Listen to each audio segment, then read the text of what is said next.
That was my fault. I should have reminded you. It's all right. Whatever. It happens. Well, people are going to come in, and now they're coming in at the third question. So they'll be like, what happened? That's okay. This is the fun one, right? We go straight to the fun one. If there's any question they'd want to hear the answer to, it's this one. That's it. Yeah, exactly. So see, yeah, what I'm saying here, let me maybe see if I can annotate this. So the question was like, okay, what if I let u be x cubed plus 1?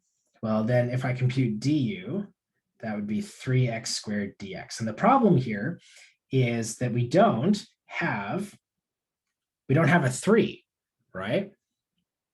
But the point is that like you're not worried about that constant for a couple of reasons, because we do have an x squared dx, right? Like we have the x squared dx. So what we're going to do instead is we can either make the 3 appear by multiplying by 3 and dividing by 3. That's something you could do. Or what we could do is just kind of like rearrange this equation to write this as 1/3 du is x squared dx, right? And now this doesn't have the 3, and it means that we kind of like have to include it with the du part. And that's not really a big deal. We're not worried if we have that 1/3 there, because, if you have to take that out of the integral, no problem, right? Could you isolate for dx? You could. Yes, absolutely, you can. Now, the whole reason why we don't, actually, no, that's totally fine. Yeah, absolutely. If you wanted to do this, this is a great point. You could absolutely isolate this and write this as dx is equal to du over 3x squared, and then go ahead and plug that into there and let like the x squareds cancel and stuff. Totally, you could do that 100%. The reason why we don't necessarily do that is just because part of what makes us choose the substitution in the first place is that we can, we see the derivative show up. But if you'd prefer to do it this way, there's nothing wrong with that. Like 100% you could do it this way and things will cancel out. And that's great. Like you could totally do that. Yeah, Brandon, that's exactly the trick. Yeah. So I think a lot of students will miss that one, but yeah, you picked up on that. That's a critical part of this problem.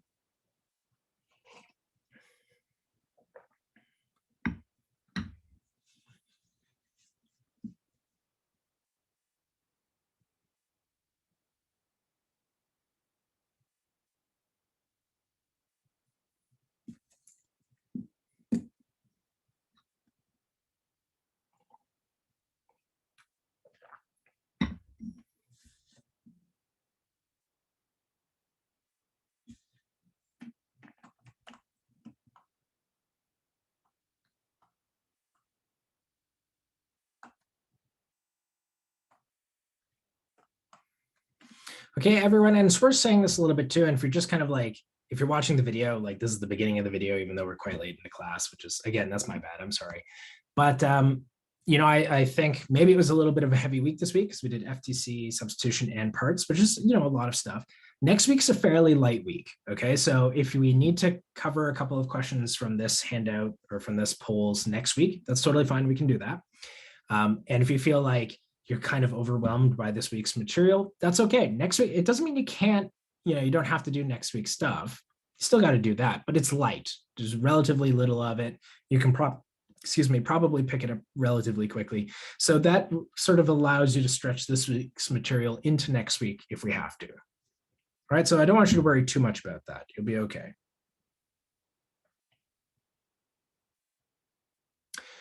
Okay, I'm going to lock this down in about 30 seconds because we're almost at 10 minutes here. And this is definitely a tough one. So if you didn't see sort of like what to do here, that's okay. I'll show you what to do.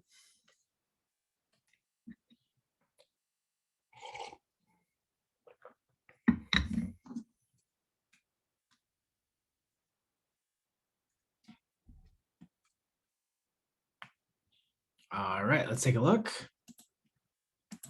All right, awesome. So B and D seem to be the sort of options of choice. D is the correct answer. I'm not 100% certain where B came from. I mean, obviously we chose it as a distractor, so it must have been a good distractor. But D is the correct answer. So let me show you kind of how we deal with that. All right, so this is question 8. So you've got the integral x to the 5 root x cubed plus 1 dx. Okay, and again, remember what I said in our very first question. I said, I see that plus sign under the square root. That makes me irrationally upset, right? That just bothers me so much. I don't want that to be there. I'm going to substitute that thing away. And actually, let me, so we could break this up, right? We could break this up as x cubed times x squared, but maybe let me use that other technique, the one that was suggested where I just kind of like isolate for dx. Okay, just to show you all that you can do that. So let's say let u be x cubed plus 1. Du then is 3x squared dx. And if I isolate for dx, I get du over 3x squared. Totally, you can do that, no problem. So now if I go and I substitute everything into here, now what I'm about to write down is not technically okay, where you never mix your x's and your u's, okay? But I'm going to write this down for the sake of teaching. So this is going to be root x to the 5 times u times du over 3x squared. Okay, you'd want to try to avoid doing this. You don't want your integral to have both x's and u at the same time. It's bad form. Okay, but for our purposes, like I said, we're kind of learning, so that's okay. We're gonna put the formality on the side. We're gonna allow ourselves to have a little bit of bad form. And let's simplify this as much as we can. So we're going to cancel out some x squareds and some x to the 5s. And what's that going to leave over? It's going to leave over x cubed square root of u du. And again, that's bad form because we have x's and u's. But now the question is, well, I can't solve this problem if it has x's and u's in it. It either has to be all x's or it has to be all u's. We're not allowed to do any of this halfway thing. That's not okay. So I need to get rid of the x cubed. And the trick is to look back at our original definition up here, right? I can take this equation and solve it for x cubed. And if I do that, I get u minus 1. Great, now I can write this integral entirely in terms of u. So I get u minus 1 times the square root of du. Okay, and you might say, like, okay, did we really win anything? And my answer to this is yes, 100% we won something. What we won is that I said at the beginning, I don't like that plus sign under the square root. And by substituting it away, there still had to be a plus sign somewhere, in this case, a minus sign, but I took it out of the square root. And I don't mind that. I'm really okay if the plus sign is outside of the square root. That's okay. I know how to deal with it. When it's inside the square root, that's nasty. And so this is sort of the price I paid, but I'm more than willing to pay this price because ultimately this is now a solvable integral. So in order to see this as a solvable integral, what I'm going to do is I'm going to actually expand this out, right? So I'm going to get, I can't get rid of my third. Let's remember to put that in. So if I expand out this fraction, I get u times the square root of u minus the square root of u du. And now I'm going to write each of these as just a power, right? I get 1/3 times the integral of u to the 3/2 minus u to the 1/2 du. And does everyone see that this is u to the 3/2? Is that okay? Right? Maybe just let me put that in because I'm certain it's going to bug somebody, even if it's just someone watching in the video. So u times the square root of u is u to the 1 times u to the 1/2, right? And then when we multiply those together, we add their exponents. And that's why this thing right here is u to the 3/2. Okay, so if you were wondering, like, where did u to the 3/2 come from? That's using our exponent laws in order to be able to figure that out. And now, again, we're in this situation where we can find antiderivatives for these things because we have that formula. It was the power rule in reverse, right? So I'm going to get 1/3 times 2/5 u to the 5/2 minus 2/3 u to the 3/2 plus C. And again, I don't want my answers to be, so I'm going to multiply the fractions in a second. But I don't want my answer to be in terms of U. I want it to be in terms of X. So that highlighted portion at the very top of the screen, I'm going to substitute that back in so that my answer now is just in terms of X's. And that's going to give me 2/15 X cubed plus 1 to the 5/2 minus 2/9 X cubed plus 1 to the 3/2 plus C like that. Okay, and that was answer D.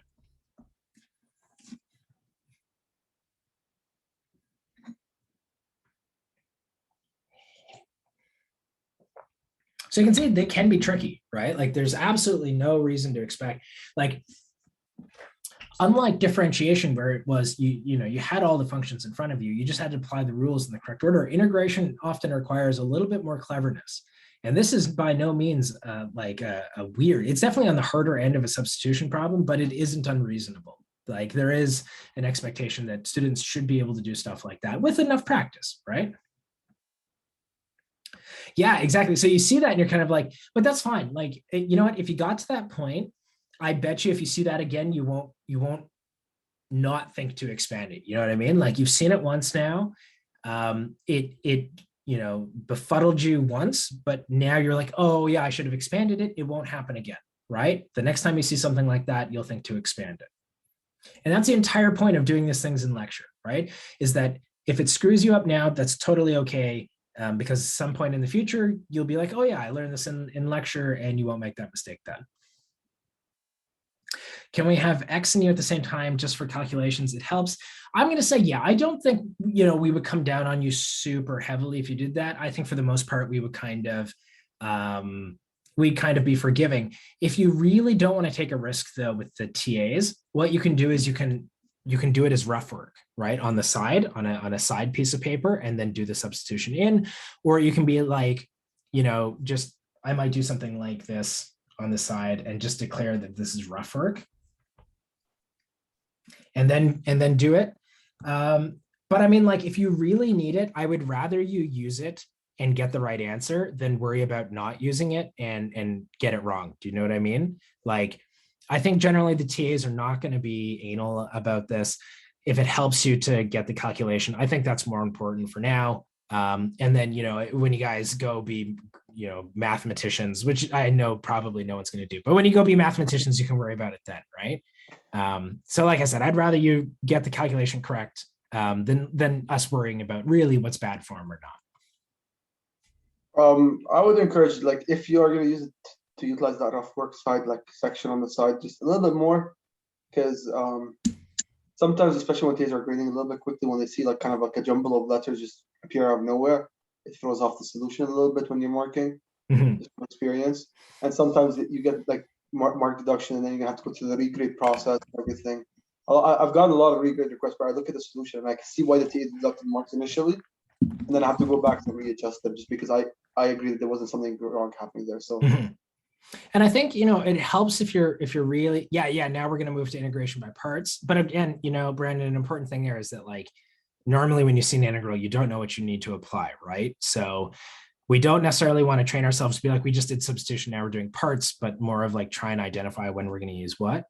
But as to what Aziz was sort of saying, like, it never hurts to communicate more rather than less. And if I, personally, if I needed to do rough work and wanted to include my rough work on the page, I might in a little side box say, this is my rough work, please ignore it unless you need to see what I did here. And then I would use that and say, by the rough work to the right, I got this answer. Do you know what I mean?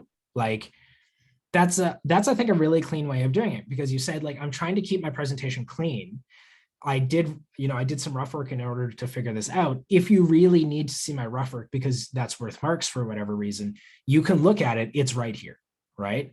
And I think, like, that's totally okay. You shouldn't hesitate to do that. Keep your answers clean, and then keep your rough work just sort of to the side, so that the TA can just look at your good solution, like your clean solution, and be like, boom, boom, boom, full marks. And then if there is something in there that they need marks for, reference your rough work and say, I did this calculation here. Check it there if you want, but if you believe me, then just keep writing. And that's a really nice way of writing solutions, because your TA is probably 90% of the time, they don't want to see that rough work, right? They're like, yes, this is correct. I believe that the student did it correctly. Your solution is clean and concise. And they're happy if they can go check full marks, right? A student, like, TAs aren't pissed off when they have to get full marks. They're never pissed off. They're very happy, right? They're like, yes, this is Actually, a full great marks solution. are the best two types of solutions you get are full marks and nothing and on zero. the page. Yeah, Right. zeros and full marks are the best two solutions because they require the minimum amount of work involved with them. It's usually when the worst type of solution, in my opinion, is the messy ones. It doesn't matter what you get at the end. It's the messy ones because I'm gonna have to track your page to find out what you did. And that, like, personally, I'll tell you, that annoys me. So a lot of times, like, if I have to like go in detail and mark your paper, I'll probably be not necessarily harsher, but I'm gonna look for the small things rather than You're go through the pissed whole off, thing. right? Like a Yeah. pissed off TA is going to give you a worse mark, right? Like that's that's a fact of life. Even if they're trying not to, the moment you piss off your TA, first of all, that's a reflection on your work, right? Like if the TA has no idea what's going on, I usually just tell the TAs, like, don't even worry about it. If the students can't clearly convey what they're trying to do, stop reading at that point and give them the mark they get, right? And some people are nicer, like Aziz, and might spend a bit more time reading. But yeah, the cleaner the solution you give, the happier TA is, the more likely they are to give you a great mark, right? So it's usually like the papers are like submitted sideways. There's a lot of scratch marks everywhere. There's no concise thought. Like a solution starts in the top left corner and somehow ends up in the like bottom right corner in step 2, and then go back to the top right corner for step 3. And I'm like, I just don't get what's going on here. And I need to actually focus with you like on a line by line level. And then usually those are the ones that ask for a remark at the end as well. So they give me double work. Like the first time around when I'm marking, and then when I deduct marks for poor like formatting, they're the ones that come up to me and ask me for a regrade as well at the end. So it's not fun. It's very time consuming and just not great. So like a good rule of thumb is if you can give your solution to someone that knows some like very bare level of math and he can at least follow through, not necessarily understand your solution, but follow through from end to end what you did and kind of like understand the logic you did, not necessarily the math, then it's probably a good solution. If you have no clue what you wrote on the page, then probably it's not a good solution, right? So like that's kind of a good rule of thumb, at least I like to kind of reference at all times. When we used to do stuff in person, I would have students come to my office and we'd talk about their test. And I would put their test in front of them, right? They'd bring it back to me and be like, I'd like to do a regrade of this. And I'd be like, okay, here's your paper. Tell me what you did. And the students would look at it and not be able to explain what they did, right? Like they were the authors and the writing was just like so poor, they confused themselves. And it's like, if you're in that scenario where you don't know what you did yourself, because nobody should be able to read your work better than you can, right? If you are confusing yourself with what you wrote, it's a really bad solution, right? So yeah, and like I said, a happy TA, it's the cardinal rule of university. A happy TA is going to give you a better mark, just whether they mean to or not, right? Make them happy. I'll tell you, when I see a really nice and clean solution, it puts a smile on my face. So like, oh, absolutely. It's very nice. Even if the answer by was wrong at the end, that's fine. Like usually, like at least if I can follow and I can see exactly where the mistake happens, it's a quick comment, quick suggestion, and then you get the majority of the marks, and we're good to go. Yeah, a nicely presented solution that's wrong. Yeah, exactly as he said, it makes you so happy that you can just see exactly what went wrong as soon as it happened, that you're more likely to get more marks because your solution is nice, right? Like I know that some students will kind of like do the dog's like breakfast sort of approach where they like vomit everything onto a piece of paper and then hope that there's the TA sees enough stuff there in order to give marks. But of course, our attitude in this class is quite the opposite, right? Like if you do that, we're just going to stop marking. But yeah, a nice solution that's wrong is going to get more works than a correct solution that is impossible to read, right? So everyone I can't emphasize enough. It's in your interest to make your solutions readable, right? Yeah.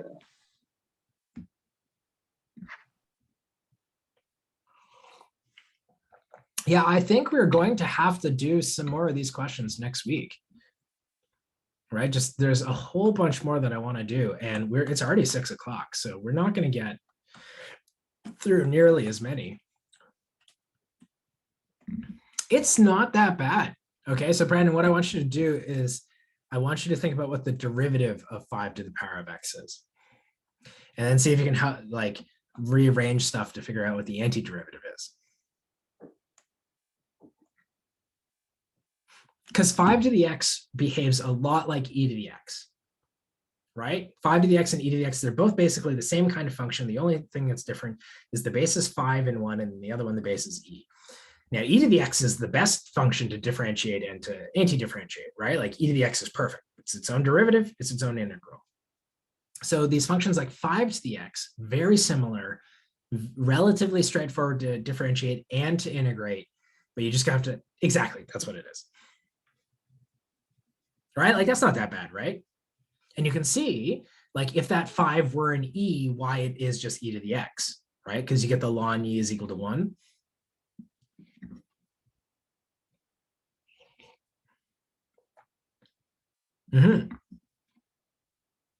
So again, right, like even when you're finding antiderivatives, again, you're just looking for meat and potatoes, and then you can fix that like multiplicative constant later.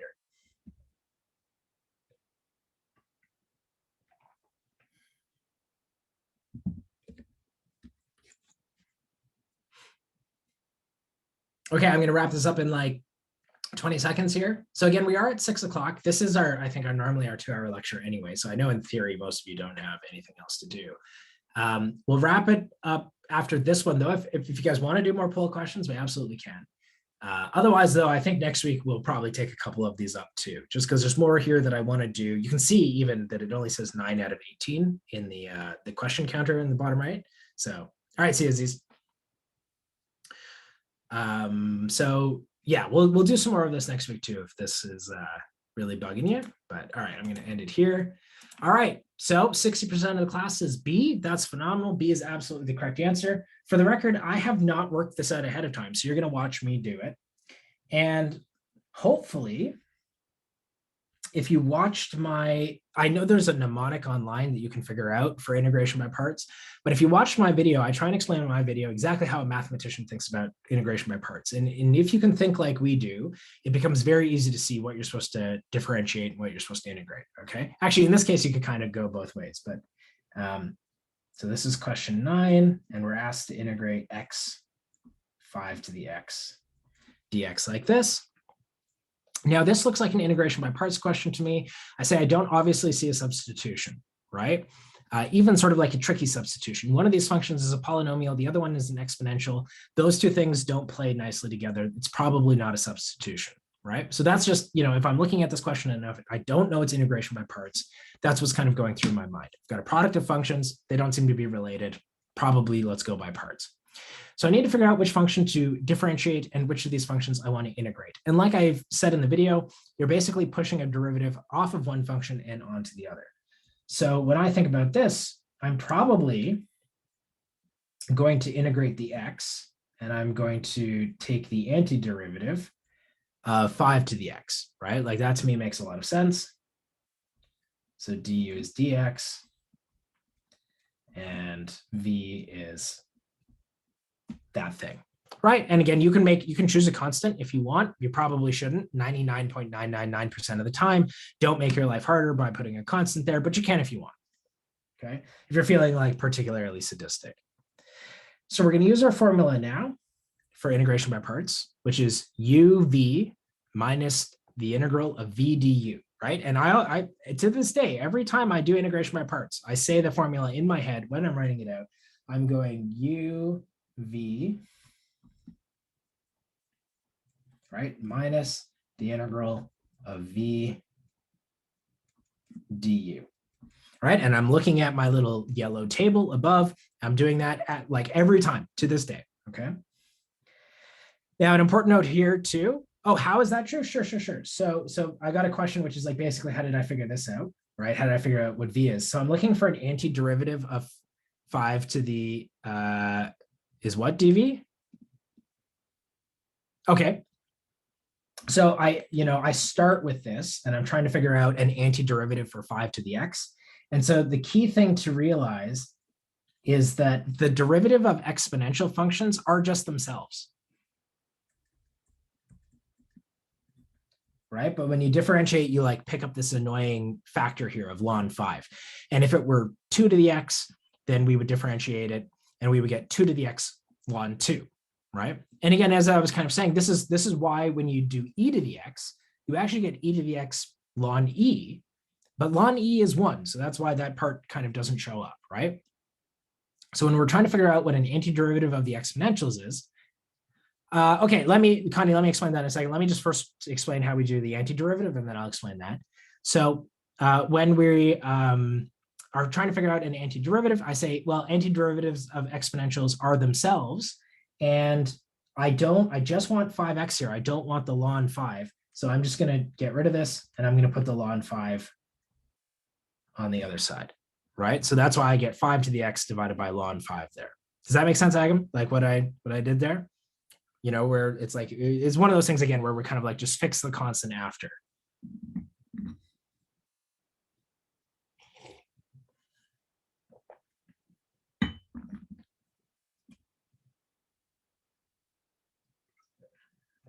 Okay, and for Connie, your question, so with the integration by parts formula, here, maybe let me just give myself a little more space here.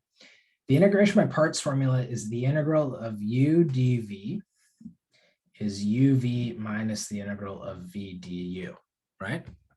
Okay, Agam, I'll go back to that in a second.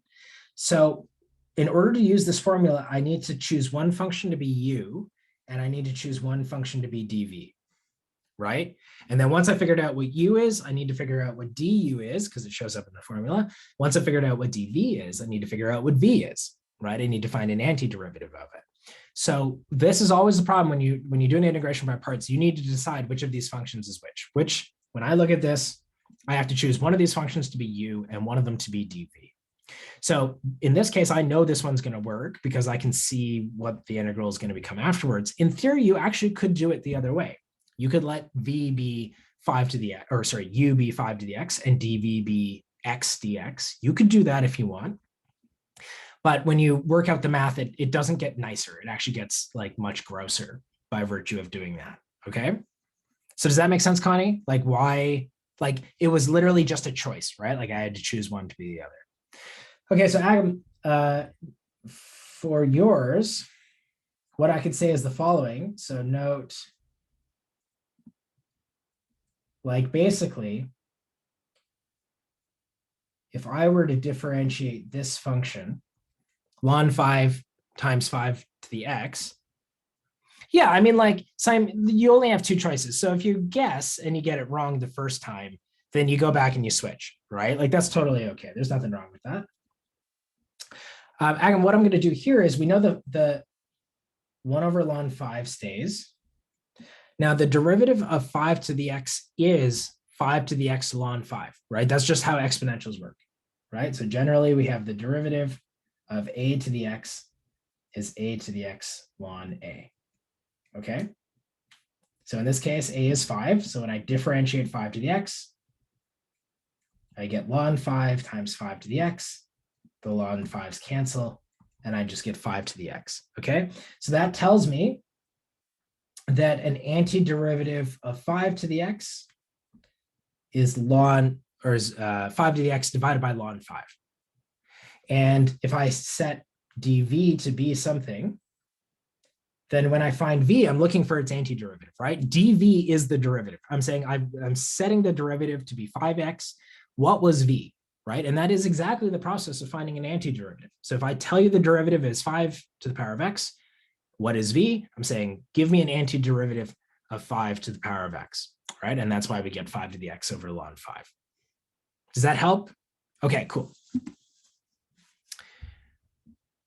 Okay, sure, Curdy. Yeah, let me finish this, and then we can talk about that. Now, obviously, it does help if you can see what to do, and a lot of practice will just, as well, as you do more and more of these questions, you'll just get a rhythm for like what sort of function you should choose when, and then hopefully you won't have to do as much trial or error.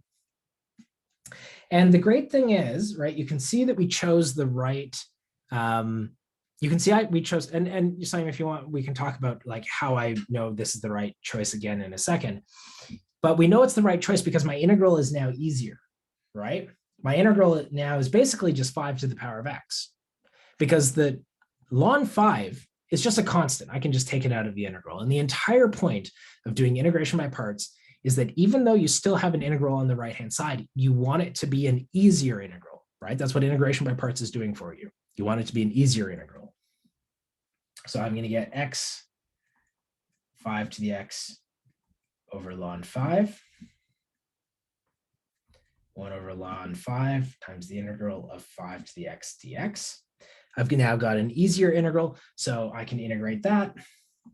I get x 5 to the x over ln 5 minus 1 over ln 5 times the integral, which is 1 over ln 5. So lots of ln 5s hanging out everywhere, times this thing. Now that I've gotten rid of my final integral, I'm going to put a plus c in here. And if you go through the motions and like factor everything out, this ends up being b. Okay. Are there any shortcuts? I mean, like, not really. Or Connie, are you asking, are there any shortcuts for figuring out which function should be u and which function should be dv? Or are you asking, once you find u, is there short? Okay. Yeah, so let's talk about this, everyone. So the integration by parts formula. So I do talk about this in the video, and I would strongly suggest that you go back and you look at that video again. But let's very quickly talk about what the integration by parts formula does. So the integration by parts formula says this.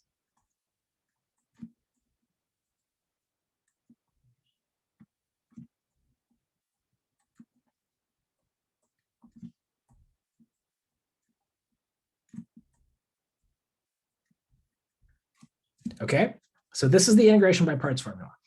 Now, who cares about the f of x, g of x? Okay, this thing is a waste of our time. We don't care about it.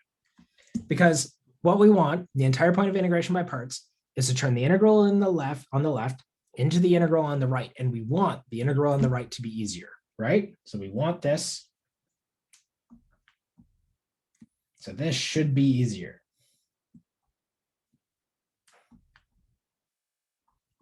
We want to turn the integral on the left into an easier integral on the right. So the only difference between these two functions, if you look at them, is here on the left-hand side, I've got the derivative over the g of x. And on the right-hand side, sure, there's a minus sign. I'm not worried about the minus sign. On the left-hand side, I've got the derivative over the f. So it's like I've taken the derivative off of the g and put it onto the f, right? I've transferred this derivative over.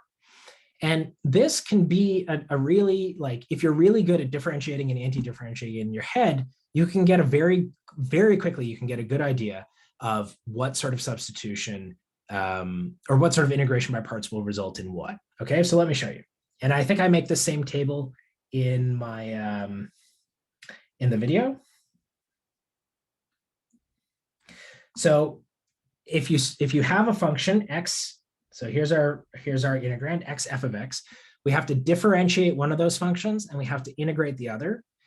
And let's start off by saying if we differentiate x and integrate 5 to the x, what do we get? So the derivative, how do I make this table nicely?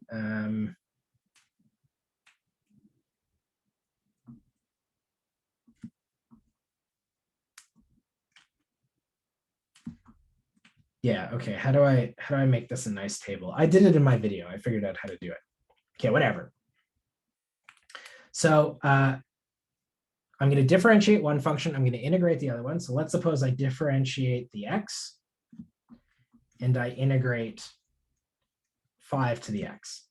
What am I going to get? So I'm just going to get 1 times 5 to the x. Okay, don't even worry about the stupid constants, right? Yeah, something like that, right?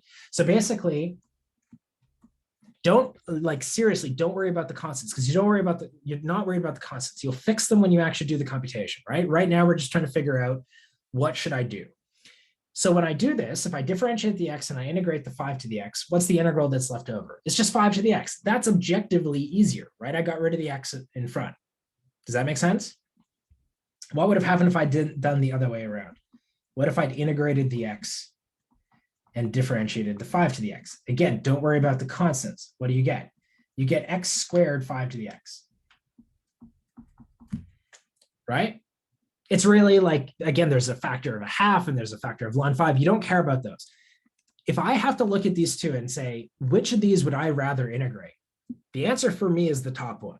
Do you all agree? Like the first integral of these two is definitely the easier one, right? The second one is the harder one. Like I went from x5 to the x to x squared 5 to the x. Like that's worse, right? That's totally worse. Like, why would I want to do it that way?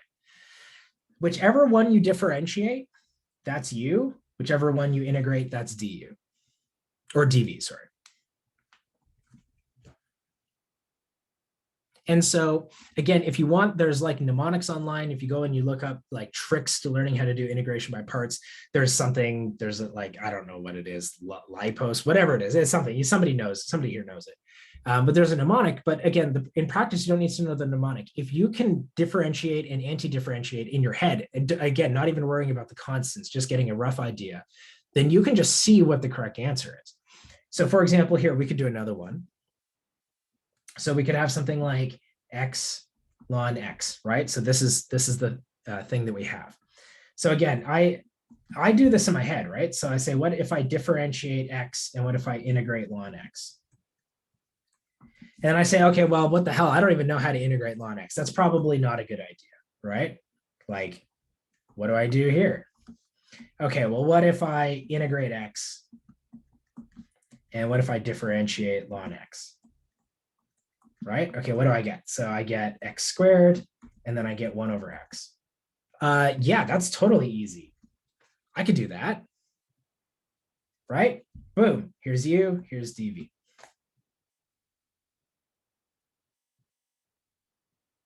Do you see what I'm doing?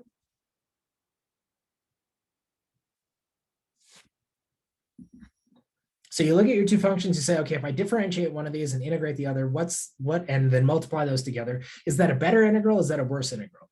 And then if you switch them around, you do the same thing, right? That's how you figure out which one should be u and which one should be dv. It is possible, yeah. In fact, the answer is integration by parts.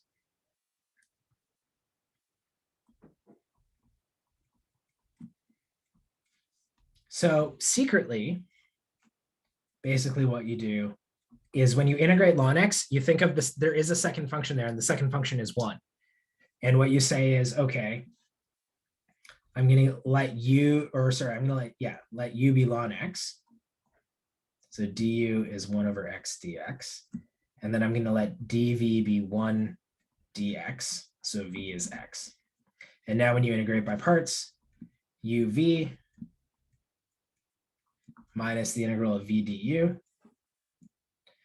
So v du, so that's x times 1 over x. So that's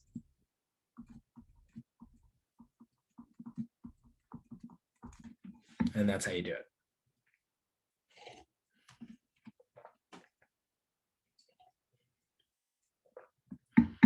So we should find the one which is easier to integrate. Not necessarily easier to integrate. That's, you know what? That's not a terrible way of thinking about it, Connie. Like 99% of the time, that's going to be right. It's whichever one is easier to integrate. But that's not exactly what I was saying above here, because you have to differentiate the other one and then think about, if I integrate this one and multiply it with the derivative of this one, do I have an easier integral? And that's sort of like the safer thing to think about. Other than for ln x, if there's something, one we don't have to do. Usually, yeah. Usually when you multiply by 1, you don't have to do integration by parts. There are a couple for which this is true, though, but most of the ones we won't ever have to worry about. So the other time you do this trick is you do it when you have things like arcsine, but of course we don't do trig functions, right? Basically any of the inverse trig functions, basically anytime there's an inverse. So anytime you're trying to compute the integral of an inverse function, you integrate by parts using this trick. And ln x is the inverse of e to the x, and we know how to integrate e to the x. So integration by parts is the trick. If you have, again, something like arcsine, right? Sometimes that's written like this, arcsine. The inverse of this function, sine, we know how to integrate if we had done that. We know how to integrate it. So the trick here is to use integration by parts. Same thing with arctan. Anytime there's an inverse function, you use this integration by parts technique. But other than that, generally, no, yeah, you don't have to use it. It's the trick, this trick only works when it's an inverse function. Okay. Yeah, no problem. Brandon, is that kind of like, is that what your comment is about? Like there's nothing in the integral? It's 1. Like if you want, the function here is 1, right? Because it's v times du. So it's like x times 1 over x dx. Right? But like if you write the integral just of dx, there's an implicit sort of assumption there that that is just 1. Yeah.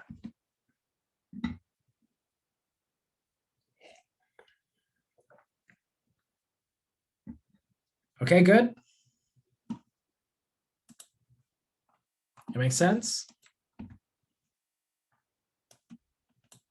Okay, everyone just give me 2 seconds here. Let me refill some stuff quick. I'll come back. I think we were asked some more about like writing assignment C and stuff. So just give me like 2 minutes. I'll be right back. Won't be gone for very long at all.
Okay. So I think writing assignment C. So Curdy, can you show me what you have just as a private message? I did end up talking about this a lot in the video on Tuesday, and I guess Curdy, maybe you weren't here. Now that I think about it, I don't remember you being there, but watching that video might not be useful because I don't think I wrote a lot out. I just kind of like was responding to people in the chat, so that probably won't be useful. But if you can write to me what equations you have.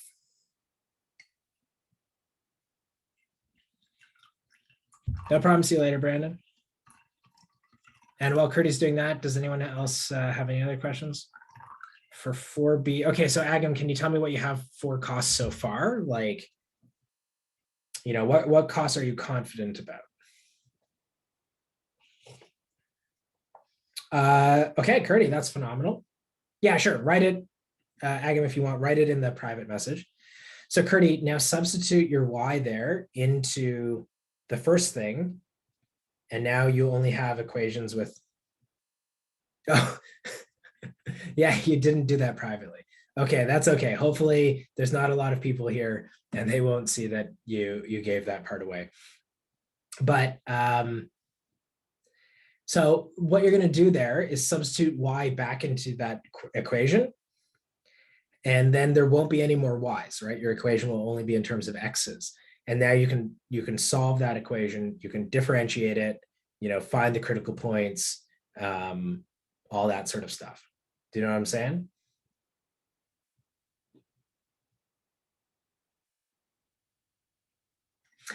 Jeremiah, do we have to find the values or just the two? You should find the values of x. Like it's going to depend on n, right, Curdy? But like, yeah, you should totally solve it.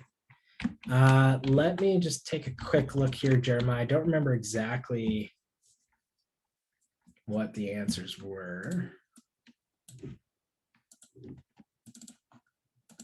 Oops, that's the wrong folder.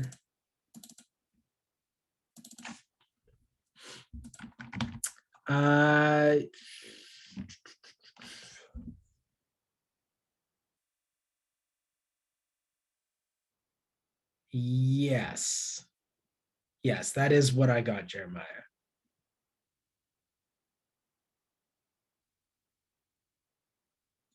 No problem, Sam. See you later. But so Jeremiah, make sure you include a check as well, though, right? You need to double check that you got a maximum. right? And if you do that using the first derivative test or the second derivative test, probably the second derivative test is a pretty easy test to use, but like go ahead and try that out.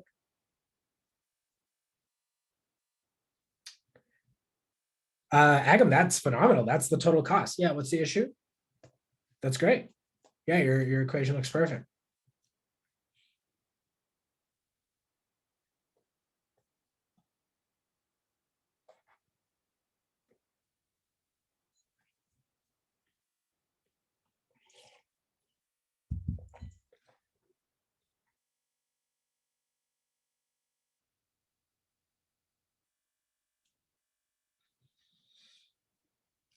Yeah, that looks right as well. Sure. And so then profit is, revenue minus cost, right?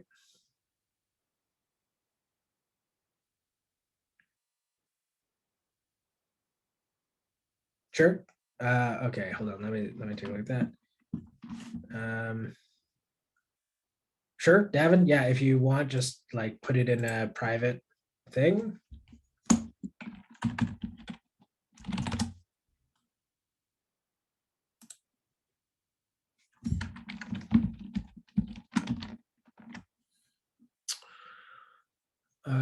Christian.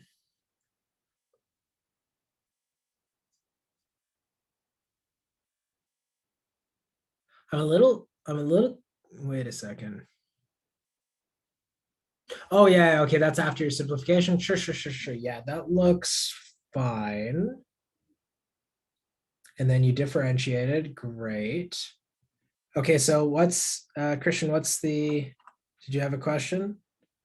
Oh, for actually, you got to solve that for t, right, Christian? You still have to actually solve that. So there's only one t, and it's in that exponent. So you just have to like,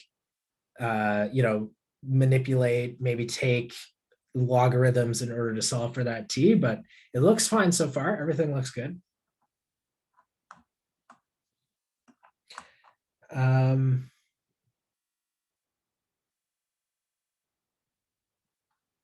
So Lubna is 4a, that's the ladder in the fence. Okay.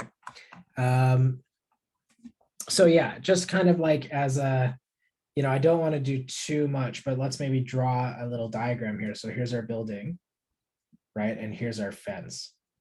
Maybe it looks like that. And sort of the important trick, and this will apply for anyone doing 4A, sort of the important trick to realize is that the fence has to be, or the ladder has to be touching the top of the fence, right? So what I'd recommend that you do, right? So basically the diagram looks like this. And now you can figure out how long the ladder is by using Pythagoras, right? If this is A and this is B, this is the square root of A squared plus B squared. And because you know that it has to go through the fence, if you know what A is, you can find B. Does that make sense? Like knowing that it has to go through the fence. You can imagine too, right? Like if you actually had a ladder and you were resting it on top of the fence, and one edge was attached to a building, as you move the ladder, right, it's also going to move like, that it's going to change the length of the fence. So if you know A, you can figure out B, and that's sort of, that's your constrained optimization problem. All right, everyone, like there's been a lot of messages, so give me let me figure it out. How do we solve for X and Y if we don't know what N is? N is just, so Curdy, N is just a number, like N is 100, say, right? It's just we didn't specify what the number is. Like when we were doing the finance questions and we'd say like, let R be an interest rate unless S be an interest rate. And so they were fixed numbers. They weren't like variables, but you didn't have to solve for them. You would just pretend as if it were a number and do your calculations otherwise, right? So if it helps, what you might want to do is let N be a number to start with, right? Like let N be 100 gold and solve the problem. And then say, well, okay, listen, if instead of letting it be 100 gold, what if I'd let it just be N gold and sort of like redid everything from there? Do you know what I'm saying? So N is just a fixed, it's just a fixed number. And so just let it, maybe pretend as though it is and just walk. Yeah. Okay, perfect. Agam, I just have to different. I was wondering how it could be. Well, Agam, compared to what the other writing assignments, I don't think usually I try not to make the writing assignments too hard, right? Like obviously I'm a little bit behind everyone in terms. I'm trying to go through the messages, but I mean, if you thought it was simple, I mean that's phenomenal. But yeah, that's what you do. And again, though, you have to do something else, right? You have to like show that your answer is a min or show that it's a max. There is that extra step there that you have to do. So just make sure that you do that as well. Okay, see you, Theodora. Davin, revenue looks good. What did you get for your cost function? All right, so you got, Davin, I think your revenue looks good. Grouper tap for C, I got I think it's close, Gerber tab. I don't think I have, do I have exact, let me see.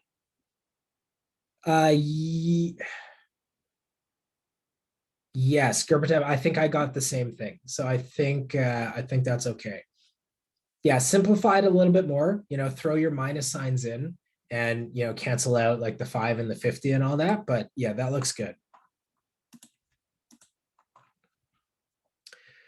Cost function.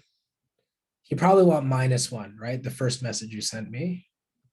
But yeah, that looks great. Yeah, your cost function looks great. So Davin, you've got your cost function looks good. Your revenue looks good. Your profit, therefore, is your difference between, right? It's revenue minus costs. And then, now that you have that function, differentiate it, find its critical points, do all that. I mean, Gerber tap, maybe not. It depends on, remember what we were saying about pissing off your TA? Like some of those simplifications are really easy. And so you should just do them. You know what I mean? Like you can take a 5 out of everything there. So you should totally do those ones. Like any obvious simplifications you should do. Yeah. Just think about it. Like your poor TA has to map or has to mark like 600 of these, right? Like even though you're probably just like, yeah, you know what? It's not a big deal. It's just like a couple of seconds. They can figure it out. But a couple of seconds times 600 adds up. You know what I mean? So just anything you can do to make their lives a little bit easier is just going to make them a little bit happier.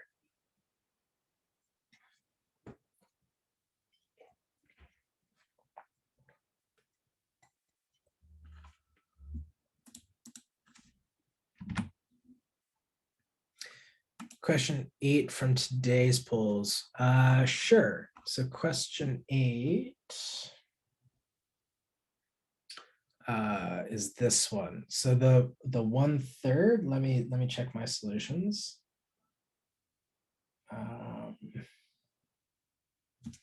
So this 1/3, like this one. Okay, sure. So that came from here. Maybe let me expand this out a bit and make a bit more room here. So, okay, we're up here. I've decided we're going to do this substitution. When I did this substitution, you can do this how you like, but I get du is 3x squared dx. That 3 is the same one as the 3 and the 1/3. Okay, so what I'm saying is like, listen, I don't have like, how do I want to say this? So on the basis of a suggestion in class, what I decided I was going to do is just solve for the dx, right? So I isolate for the dx and I wrote it as 3 or du over 3x squared. So what I'm going to do now is I'm going to take that dx and I'm going to plug it where I see that dx. Okay, so I'm going to get the integral of x to the 5 x cubed plus 1. Now that dx is going to become du divided by 3x squared, right? And so I can take that third out, right? So I can take that 1/3 out of the whole integral. So I get x to the 5 x cubed plus 1 du over x squared. And that's where that 1/3 comes from, right? It was originally sitting here, and then I like, boop, and took it out there. Okay, cool.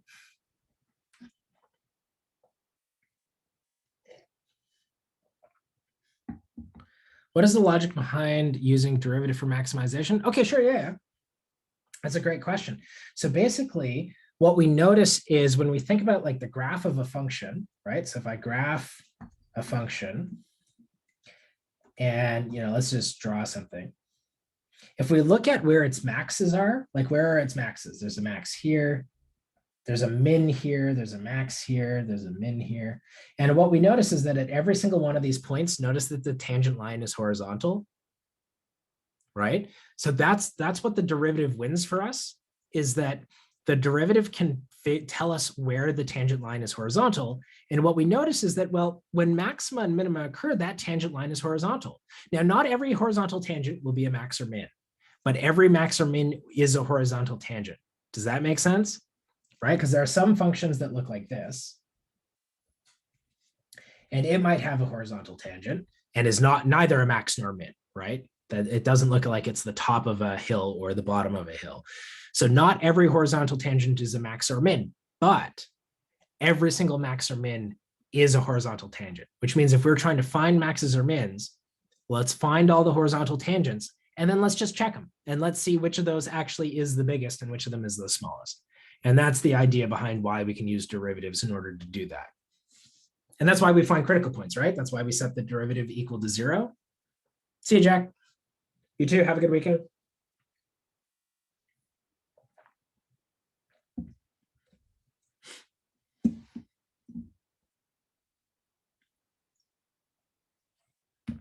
So does that make sense, Jeremiah? Does that like clear that up? Cool. Oops, I rested my hand on it. Anyone else? Anything else?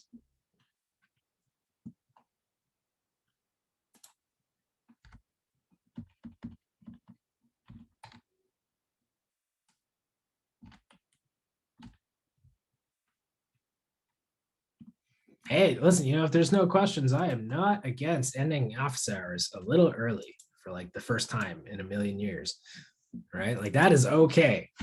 I will not be upset, I promise you. As much as I love spending time with you all, I won't mind the extra break. See you, Davin. Have a good weekend. I'll see you next week. See ya, or actually, sorry, Jeremiah, I don't know if you're saying goodbye or just thank you. I didn't mean to like pressure you out. No problem. Shanayu, dukes and duchies are coming in terms of n. Yeah, Shanayu, they should, right? Because like we didn't tell you what n is. If we'd said like, hey, you have 100 gold. Okay, see you guys. See everyone. If we told you had 100 gold, that would probably affect Shanayu, like how many dukes and duchies you had. But because we said just let n be sort of arbitrary, your answer is probably going to depend on n, right? That's not surprising. That should happen. Like you expect that to happen. And if you want, you could sanity check it. You could like let n be 100 gold and see how that works out and see if you get numbers that make sense to you, and then just let n be arbitrary. But yeah, your answers will probably depend on n.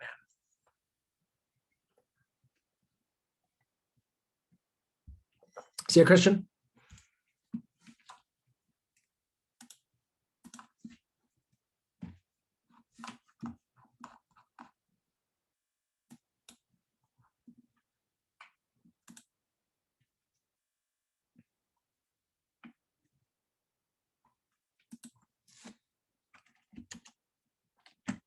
Okay. Anything else? Does that make sense?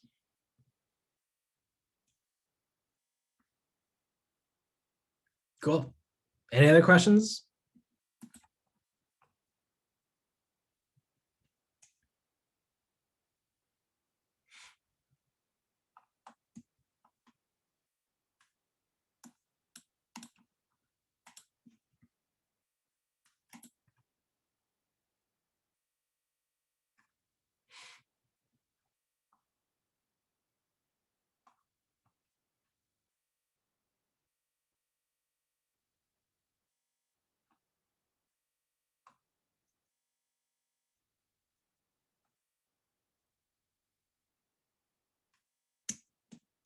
Anyone? Anything? Otherwise, I'm gonna call it. I just, the problem is I can't see if anyone's typing. So if you're like typing a long thing, I don't know if there's something incoming.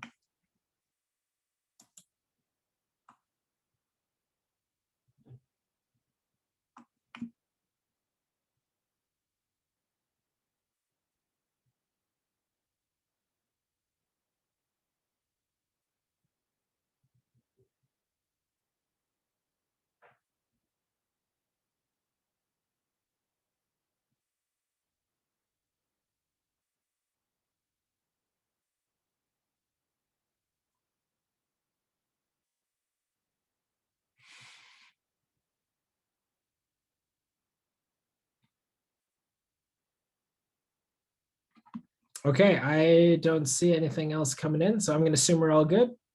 Winnie, Shana, you? There's only the two of you left, so give me some sort of sign if you need me. Otherwise, I'm going to close down the meeting.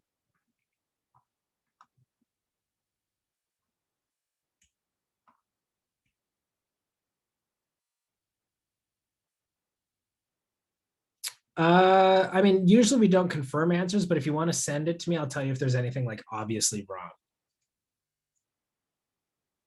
So if you just type it into the thing.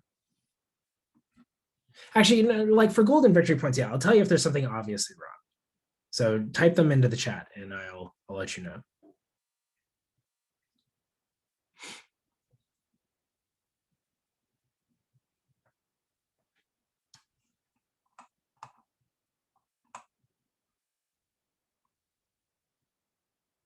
Yeah, that looks good. X, I assume, what is X? Just quickly clarify for me. Assuming like it's a duke or a duchy, but it will affect the next one.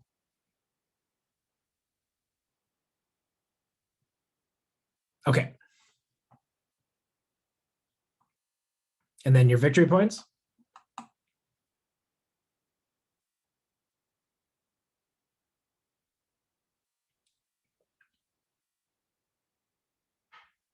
Yeah, looks good to me.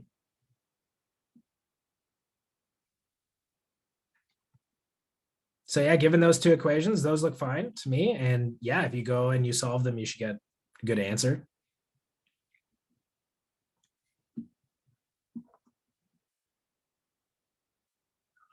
Yeah, no problem.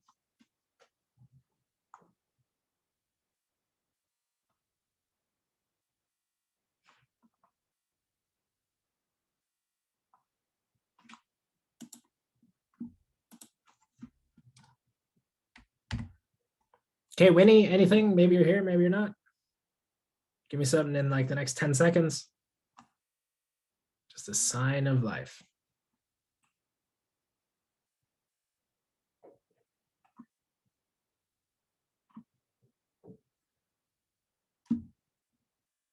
Nothing.